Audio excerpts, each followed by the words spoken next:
group uh, Yes. in America. Yeah, go ahead. Yes, sir. So just to conclude, they also will be riding on one of the floats, and they'll be there to talk their story and to give their history.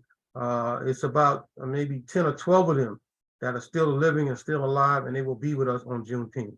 Oh, wow. That's incredible. So just to reiterate, please just give the audience your name, Okay. the organization. I want to make sure that we really have this, recorded well so we can put it up. So we're here with Brother Ade Rasul, Terri Wisdom, Harlem Network News. And we are talking about Juneteenth. Juneteenth is actually coming up on the 19th. But there is the Juneteenth Harlem celebration and parade. So just share a little bit about that, Brother Rasul. Thank you. Okay, so it's going to be this Saturday, June 17th. Parade starts at 11 a.m. The street fair starts at 11 a.m. to 6 p.m. The street fair will be between 116th Street and Malcolm X Boulevard and 5th Avenue. You can contact us at 212-662-2200. If you're interested in vending, it's still not too late, or you're interested in joining the parade or any other activities, or even if you're interested in volunteering, you can visit our website at Juneteenth Celebration, the C is capital, NYC.org. Juneteenth Celebration, NYC.org. And you can also visit our website. Matter of fact, that is our website. You can visit our email address, pardon me, Juneteenth Celebration NYC at gmail.com. Okay. Juneteenth Celebration NYC at gmail.com. That's the website where you can register for anything. And of course, our email address is visit Juneteenth Celebration NYC.org. Okay. That is phenomenal. And I know it's the 30th year, and we really salute you all for being warriors. As many of you know, Juneteenth is really now a national and a city holiday. Folks are going to be off from work. The schools are going to be closed. I mean, this is major. And for people of color, for Black people, for all people, the fact that we have our holidays, a Dr. Martin Luther King Day, a Juneteenth. I mean, this is very powerful. And Brother Ade Rasul is one of the soldiers that has worked tirelessly before it was a national holiday, before people even knew, on a wide scale, what is Juneteenth. So just reiterate what Juneteenth is. We want to make sure everybody knows. And we thank you for your service. And we know you're in production, preparing for everything, but we really appreciate what you're doing. Yeah. So once again, Juneteenth is known as Freedom Day. It's a day that we use to mark our freedom here in America. We use the history of the Galveston, Texas, 2.5 years it took for them to get the message that they were free after the Emancipation Proclamation. And immediately, once they found out that they were free, they began to celebrate. So we use the June 19th of the Galveston, Texas event. We use that to mark Juneteenth as a time to celebrate our freedom here in America. That's the day that we all agreed to. That will be the day that we would honor and celebrate and assess our people and make plans every single year, revisit the nest, so to speak, and plan for the future for our people here in America and mark our Freedom Day for ourselves. Okay, well, we are very grateful for what you're doing, and just the fact that this is becoming a more known and, to know ourselves and our culture and what people have been through. And I love what you said, that at this, parade, when, it's not entertainment, it's education, Absolutely. It's a back, it's Sankofa, knowing what happened. Absolutely. And then you just shared that they're doing Juneteenth in Ghana. So this is all part of, as you said, God's time, God's work, the amazing grace and the time. And, there's going to be something for everyone there. There's a jazz stage, there's books and games for the kids, the Rough Riders, who are Harlem Bred and Born are going to be there. So we just thank you. And if you could just share a little bit, because I know, where were you earlier this evening? Gracie Mansion? What was happening? Yeah, the mayor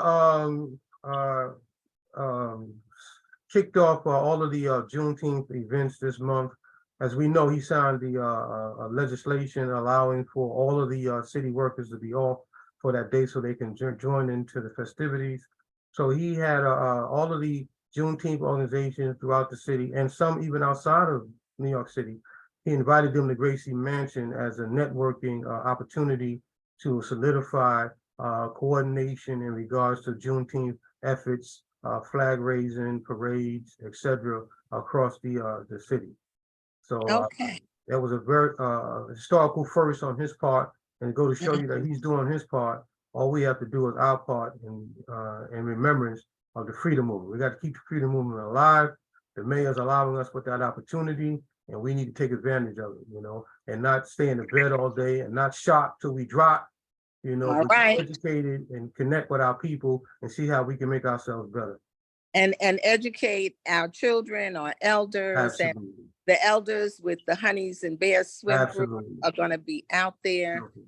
So we have to look at this and move forward ever, backward never, as the Honorable Marcus Messiah Garvey often said. So we thank you for that. And if you would just share, because I know you shared a little earlier about the mosque and the minister and why Juneteenth was so important and why y'all started. Again, Imam Muhammad, he knew that there was a need for us to have a mark that we can all identify with, that we can come regardless of our religious differences, our different ideology. He knew that it's important for us to come together under one umbrella, and that's the freedom from our enslavement. And by coming together under that one umbrella, we get to know each other, we get to work with each other, and ultimately we'll better each other. So he was the one that initiated it. And believe it or not, our Juneteenth committee is called the Juneteenth Committee of Masjid Malcolm Shabazz, but the vast majority of our committee, hardworking committee, are non-people of our religious denomination, because we did what the leader said. He said to open it up to everybody who are interested.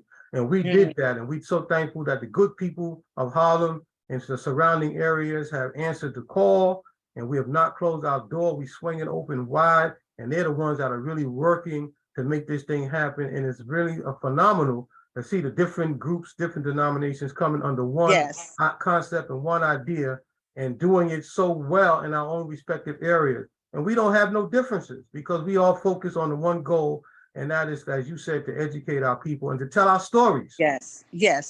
Telling our stories is very important. And Harlem is a very, very unique place, and it's more unique than it ever was. We have always been, the jazz and cultural capital of the world. I mean, in terms of tourism, we are second to Times Square. If you say something to someone in a far corner of the world, Harlem, they will know where you're talking about. But the beautiful thing about Harlem right now, which really goes back to our culture, is we have such an array of the African diaspora. We have first generation from Senegal, Ghana, Yemen, Sudan, Dominican Republic, Puerto Rico, Haiti, IT, we're all here and we're all working collaboratively together. And some of the issues and concerns, because we have first generation children, is to educate our children so that those who, just came across the water understand those who came across the water a long time ago. Absolutely. And this is how we will win, working collectively. So any closing statements, sir? And for those of you who just joined us, Harlem Network News, new media platform. We started at the onset of COVID, and we are still here. Knowledge is power. We are the voice and drumbeat of Harlem and the Harlems of the world. So Brother Ade, if you would give us a closing statement, a closing remark, and once again, tell people when and where to connect. We want to make sure that message comes through. And just as you said, our Juneteenth celebration, our 30th year, is also a hallmark. That's another historical plus that we can add to Harlem, because there's no other group in the city of New York that has been doing it as long as we have been doing it. So we contribute that to the contributions of Harlem's contribution to the city. So again, this Saturday, June 17th, 11 p.m., we're going to have our parade through the village of Harlem. 11 to 6 p.m., we're going to have our street festival, our celebration, which is going to be between 116th Street, Malcolm X Boulevard. It's going to be at 116th Street, pardon me, Malcolm X Boulevard and Fifth Avenue. The whole block is going to be closed. And we, from one end of the block to the other end of the block, you're going to come and see the village. The village taking care of our business, our vendors, our sports, our health screening, our book readings, our excellent presentations by our entertainers and our educators. So please, we ask everybody to come out and spend that day with us. Bring your family, bring your friends, and come with the good spirit. That's what we want. We want the spirit of freedom, you know, so we call it that Freedom Day. So come with that Freedom spirit. Day, June. And we hope to demonstrate, you know, that it's with that spirit that allowed us to survive all this time. And now we need to start planning and start thriving, not just surviving, but we need to thrive now in America, now that we're legally free. Absolutely. And one of the blessings, you know, as you say, everything bad, you have to look and, you know, turn lemons into lemonade. But when we look at COVID took the scab off the wound. Absolutely. You know, showed a lot of the inequities, the disparities, all of those things. Absolutely. So that we see it now, we have to do. Absolutely. And we've always been doing, but it's very clear. It's clearer to even, it's always been clear to Black people what's been going on, but it's clearer to the world. COVID showed the world, you know, the Black Lives Matter came out in that time. It showed the world.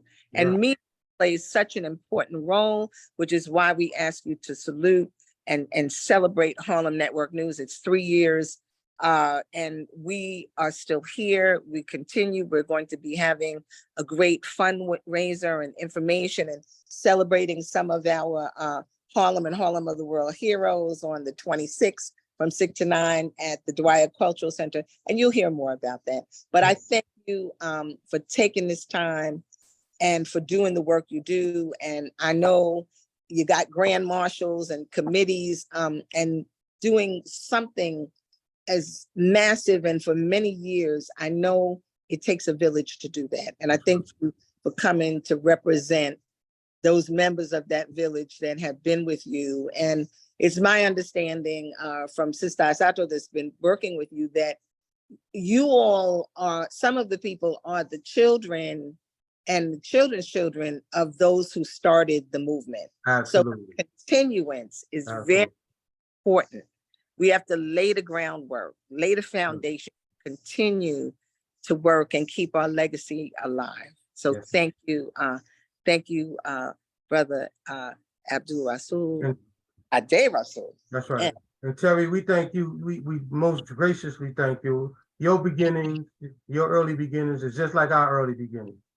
You see, so we want to make sure you give me that information about your fundraiser so I can broadcast it throughout the event all day on Saturday. Okay, thank you. Because once again, I said the last time I spoke with you was when you first started. Right. I didn't even realize, you know, time is so connected. That's right. That's right. I didn't even realize. And, you know, for me, and this is other Harlem stories, it's, you know, pre-COVID and post-COVID. And in that time, you know, I actually lost my son, Ali Sam Wayman Wisdom, to gunshot on November 5th, 2021. I remember that. So it's pre and post that, but I'm doing the work with the Harlem Mothers and Fathers Save with Jackie Rowe Adams. So we just have to continue to do the work and to save our children and save our communities. And I know that we can do it, especially if we work together. So thank you, thank you, thank you. Thank you so much. All right. Thank you again. Okay. All right. Get some rest, because I know I sure will. Thank you, Miss Terry. I appreciate that. Anything all for you. is gonna Remember, happen. anything for you. Okay. You have demonstrated that you are sincere for the community, and we need you. We need your help. We need your support, and we're gonna have to support you to make sure that you can take the work, because there's not enough of us. Absolutely. And, from the media school that I learned early on, is, you could say, is the media the message, or is the message the media? It was a book by Marshall McLuhan, and it couldn't be truer. Beautiful. It couldn't be truer. People think based on what they see. So that's why it's really important that we control the narrative of our community. Even like you said, with all the foul and drill music, and maybe some of, the elders don't even know what that is, but you need to pay attention. Absolutely. Not even necessarily tell your kids, turn that off. You need to hear what they're listening Absolutely. to, and then have the Absolutely. conversation. Absolutely. Okay. Thank So you so much. let's stay on it. Thank you. Blessing. Thank Take you care. now. All right. It's a Have a good rest. evening. All right. Okay. Peace be upon Blessing. you. Thank Thank you. you. Okay.